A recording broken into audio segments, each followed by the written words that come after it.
Hi friends, ఎలా ఉన్నారు? నాతో ఒక 5 నిమిషాలు కానీ కేటాయించారంటే మీకు హెచ్డిఎస్ పైపులు మనకి నిప్పల్స్ మనకి ఎట్లా హీట్ చేసి ఎక్కించుకోవాలి, దీని కంప్లీట్ ప్రాసెస్ అయితే చెప్తాను. అలాగే దీన్ని మనం చేసుకునేటప్పుడు ఎటువంటి ప్రాసెస్లో చేసుకుంటే మనకు పర్ఫెక్ట్గా వస్తుంది అనేది కంప్లీట్గా నీకు చూపిస్తానమాట. ఏది కూడా మనం నేర్చుకుంటేనే ప్రతిది కూడా మేము ఇంకొకరికైతే నేర్పించగలుగుతాం. అందుకని నేనైతే ఈరోజు వీడియోలో మీకు చూపిస్తాను. వీడియో ఎక్కడ స్కిప్ చేయకండి, వీడియో లాస్ట్ వరకు చూడండి. మన బోర్ అనమాట. ఇది 110 అడుగులు అయితే పాయింట్ అయితే వేస్తున్నారు. ఇదిగోండి కేసింగ్ పైపు కూడా ఉంది. మేమైతే మ్యాన్ హోల్ అయితే అడగట్టాలి, కానీ మేము అక్కడికైతే కట్ చేయాలనుకుంటున్నాను. ఇది సుమారు ఒక 5 అడుగులు పైకి అయితే ఉందన్నమాట లెంత్ ఇది. ఇప్పుడు కానీ వాటర్ నీళ్ళు వస్తున్నాయి, కానీ అప్పుడప్పుడు ట్రిప్ అయితే అవుతుందన్నమాట. సరే, మనం నార్మల్గా మనం కట్ చేసి కింద దింపుదాని ఉద్దేశంతో మేమైతే దీన్ని అయితే ఓపెన్ చేస్తున్నాం. ముందుగా మనం ఎల్ అయితే తీసేసుకోవాలి. ఆ తర్వాత మనం ఎంత కావాలో అంత పూర్తిగా అయితే బయటికి లాగేసేయాలి. ముందు ఫస్ట్ ఆఫ్ ఆల్ బయటికి లాగేసి, ఇదిగోండి ఇది 1 HP మోటార్ అనమాట, సబ్మెర్సిబుల్. ఈ మోటార్కి మనకి చూసాం, మన లింకులు ఏమైనా పడున్నాయో లేవో చెక్ చేసుకున్నాం. అన్నీ పర్ఫెక్ట్గా అయితే ఉన్నాయి. కాకపోతే దీనికైతే మేము ఎక్స్ట్రాగా అయితే తాడు అయితే ఒకటి కట్టామన్నమాట. ఎందుకంటే ఇన్కేస్ ఏమైనా ఒక్కోసారి ఒక దగ్గర ఇలాగే జరిగింది. ఆ నిప్పల్స్ దగ్గర మనకి థ్రెడ్లు తుబ్బట్టిపోయి ఇరిగి లోపల పడిపోయింది. అందుకని చెప్పి మేమైతే తాడు అయితే కట్టుకున్నాం. కనిపిస్తుందా? ఇప్పుడు ఇది లైన్ తాడు, మనకి రిస్క్ లేని ప్రాసెస్ అనమాట. మనకి ఒకవేళ లోపల పడిపోయింది అనుకోండి, దాన్ని తీసే ప్రాసెస్ నాకు తెలిసి అయితే తెలీదు ఎట్లా తీస్తామో. మళ్ళీ వరదాగా బోర్ అయితే వేస్ట్ అయిపోద్ది.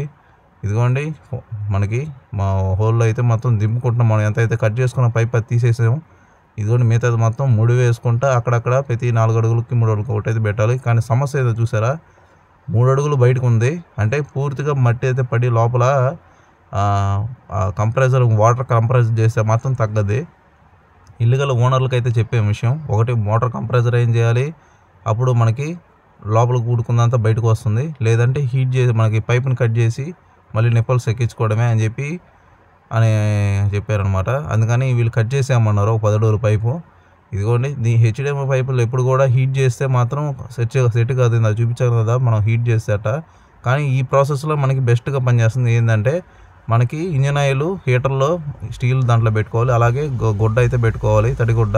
అది ఎందుకంటే హీట్ అయిన తర్వాత వెంటనే దాన్ని మెల్ట్ చేయాలి, మనం వచ్చేస్తే సరిపోతుంది. ఇదిగోండి ఇది 1 ఇంచు మనకి వెళ్ళనమాట. ఇది దాని లోపల దానికి ఫిక్స్ చేసే నిప్పల్స్. ఇప్పుడు మనం గుర్తుపెట్టుకోవాల్సిన విషయం ఏంటంటే, ఇది 107 సెంటీమీటర్స్ ఉంది. ఇక్కడ నుంచి ఇది 10 సెంటీమీటర్స్ అయితే ఉంది హోలు. ఈ లైన్ అయితే మనం గుర్తు చేసుకుని మార్కింగ్ అయితే చేసుకోవాలి. ఇదో ఈ విధంగా టేప్తో కనిపిస్తుందా, ఈ విధంగా టేప్తో అయితే వేసుకోవాలి. ఇక్కడ ఎల్ల బెండ్ ఉంది కదా, అక్కడ నుంచి మన కిందకైతే హోల్స్ అయితే గుర్తుపెట్టుకుని ఒక దగ్గర రాసుకోవడము, పుల్లైన ఎంచుకోవాలి. ఎందుకంటే పైప్ ఎక్కించిన తర్వాత దీనికి ఎలా హోల్ వేసుకోవాలో తర్వాత తెలియదు అనమాట, కనిపించదు, మనకు అర్థం కాదు. ఇదిగోండి పైప్ అయితే లాక్కున్నాం.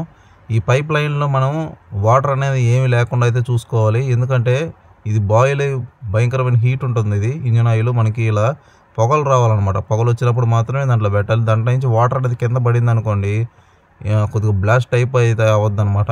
ఇదిగోండి ఇలాంటి చెక్క అయితే నేనైతే తయారు చేసుకున్నాను రౌండ్ది. మీకు ఎవరు ఇంట్రెస్ట్ ఉంటే చెప్పండి, దాని గురించి కూడా నేను డీటెయిల్గా అయితే వీడియో చేస్తాను. ఇదిగోండి ఇలా హీట్ చేసుకుని దాంట్లో పెట్టుకొని ఈ పైప్ని అయితే దాంట్లో వెంటనే దాని లోపల పెట్టి, నేను చెప్పాను కదా నాకు తడిగుడ్డ, ఆ గుడ్డతో బాగా అదిమేయాలన్నమాట. అదిమినప్పుడు షేప్ అయితే ఇలా వచ్చేస్తుంది అది మనకి. దీనికి మేమేం చేసామంటే కాస్త ఇదిగోండి బోల్ట్ దగ్గర మాత్రం టెఫ్లాన్ టైప్ అయితే వేసి బోల్ట్ అయితే ఫిక్స్ చేసాం, లీకులు రాకుండా అనమాట. మేము చెక్ చేసాం, లీక్ అయితే ఏం రావట్లేదు. అందుకని చెప్పి దీన్ని పైన హెడ్ కూడా దీనికి బిగించాం అనమాట. మీరు గమనించారా, మీరు ఎలా బిగించాం, కరెక్ట్గా పై బోల్ట్కి కింద ఉన్న బోల్ట్కి మధ్యలో అయితే బిగించాం అనమాట, స్లిప్ అవ్వకుండా. మీరు కూడా ఇలాగే బిగించుకోండి. ఇది కూడా టేప్ వేసుకున్న దానివల్ల సింపుల్గా ఉండింది హోల్ వేసుకోవడానికి, అందుకోసం నీకు ముందుగానే చెప్తున్నాను.